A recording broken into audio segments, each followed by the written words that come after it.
আগামীকাল পশ্চিমবঙ্গের সবকটি জেলাতে আইসোলেটেড রেনফল হওয়ার সম্ভাবনা আছে, এক্সেপ্ট দার্জিলিং, জলপাইগুড়ি এবং কালিম্পংয়ে স্ক্যাটার্ড রেনফল হওয়ার সম্ভাবনা আছে। দ্যাট ইজ 23 তারিখে। 24 তারিখে নর্থ বেঙ্গলের কেবলমাত্র দার্জিলিং এবং কালিম্পংয়েই আইসোলেটেড রেনফল হওয়ার সম্ভাবনা আছে। নর্থ বেঙ্গলের অন্য জেলাগুলি শুষ্ক, তবে সাউথ বেঙ্গলের সব জেলাতেই আইসোলেটেড রেনফল হওয়ার সম্ভাবনা আছে 24 তারিখে। 25 তারিখে দক্ষিণবঙ্গের যে কোস্টাল ডিস্ট্রিক্টগুলি আছে, মানে আপনার পূর্ব মেদিনীপুর, দক্ষিণ 24 পরগনা এবং উত্তর 24 পরগনা, ওগুলিতে আপনার ওয়াইড স্প্রেড রেনফল হওয়ার সম্ভাবনা আছে। এবং আরও যে অন্যান্য ডিস্ট্রিক্ট যেগুলো বলছিলাম আপনাকে, ঝাড়গ্রাম, পশ্চিম মেদিনীপুর, হাওড়া, কলকাতা, হুগলি, নদিয়া, এগুলিতে আপনার ফেয়ারলি ওয়াইড স্প্রেড হওয়ার সম্ভাবনা আছে। এবং দক্ষিণবঙ্গের অন্যান্য জেলাগুলিতেও স্ক্যাটার্ড রেনফল হওয়ার সম্ভাবনা আছে। আর উত্তরবঙ্গে কেবলমাত্র দার্জিলিং, জলপাইগুড়ি এবং কালিম্পংয়ে আইসোলেটেড রেনফল হওয়ার সম্ভাবনা আছে, বাকিগুলি শুষ্ক। চতুর্থ দিন অর্থাৎ 25 তারিখে। 26 তারিখে আপনার দক্ষিণবঙ্গের সবকটি জেলাতেই ফেয়ারলি ওয়াইড স্প্রেড। তার মধ্যে আপনার পূর্ব মেদিনীপুর, উত্তর 24 পরগনা এবং দক্ষিণ 24 পরগনাতে ওয়াইড স্প্রেড রেনফল হওয়ার সম্ভাবনা আছে। এবং উত্তরবঙ্গের সবকটি জেলাতেই আইসোলেটেড রেনফল হওয়ার সম্ভাবনা আছে। ষষ্ঠ দিন মানে 27 তারিখে দক্ষিণবঙ্গের সব জেলাতেই ফেয়ারলি ওয়াইড স্প্রেড রেনফল হওয়ার সম্ভাবনা আছে এবং উত্তরবঙ্গের জেলাগুলিতে আইদার স্ক্যাটার্ড নয়তো ফেয়ারলি ওয়াইড স্প্রেড হওয়ার সম্ভাবনা আছে। ফেয়ারলি ওয়াইড স্প্রেড জেলাগুলি হচ্ছে জলপাইগুড়ি, আলিপুরদুয়ার এবং কালিম্পং।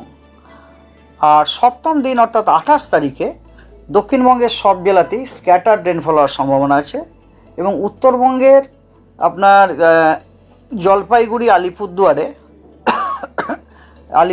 আপনার ওয়াইড স্প্রেড রেনফল হওয়ার সম্ভাবনা আছে।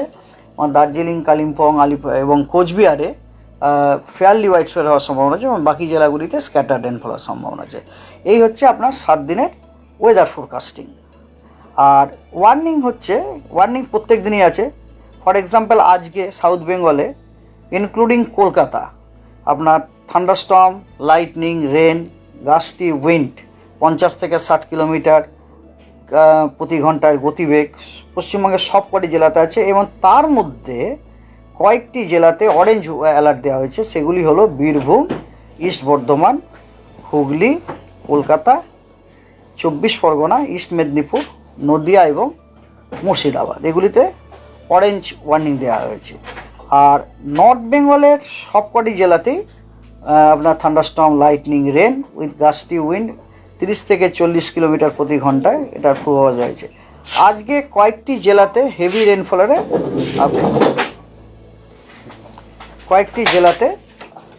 হেভি রেনফলেরও আপনার ওয়ার্নিং দেওয়া হয়েছে, সেগুলি হলো দার্জিলিং, জলপাইগুড়ি, আলিপুরদুয়ার এবং কোচবিহার।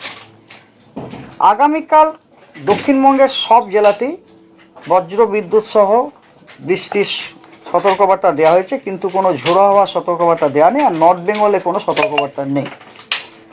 24 তারিখে 2 মেদিনীপুর এবং 2 24 পরগনাতে বজ্র বিদ্যুৎ সহ বৃষ্টির সম্ভাবনা সতর্কবার্তা দেওয়া হয়েছে, কিন্তু কোনো ঝোড়ো হাওয়ার সতর্কবার্তা দেওয়া হয়নি। আর বাকি জেলাগুলিতে, পশ্চিমবঙ্গের বাকি জেলাগুলিতে কোনো সতর্কবার্তা নেই। 25 তারিখে নর্থ বেঙ্গলে কোনো সতর্কবার্তা নেই, তবে দক্ষিণবঙ্গের সব ডিস্ট্রিক্টে বজ্রবিদ্যুৎ সহ বৃষ্টি প্লাস ঝোড়ো হাওয়া 30 থেকে 40 কিলোমিটার প্রতি ঘন্টায় তার সতর্কবার্তা দেওয়া হয়েছে। এবং 25 তারিখে ইস্ট মেদিনীপুর এবং 24 পরগনাতে হেভি রেনফলের, ভারী বর্ষার কিন্তু ওয়ার্নিং দেওয়া হয়েছে। 26 তারিখেও আপনার নর্থ বেঙ্গলে কোনো সতর্কবার্তা আমাদের নেই, কিন্তু দক্ষিণবঙ্গে thunderstorm, lightning, rain, gusty wind with maximum wind speed 40 to 50 kilometre per hour তার সতর্কবার্তা দেওয়া হয়েছে। এবং হেভি রেনফলের ওয়ার্নিং দেওয়া হয়েছে পূর্ব মেদিনীপুরে এবং 2 24 পরগনাতে।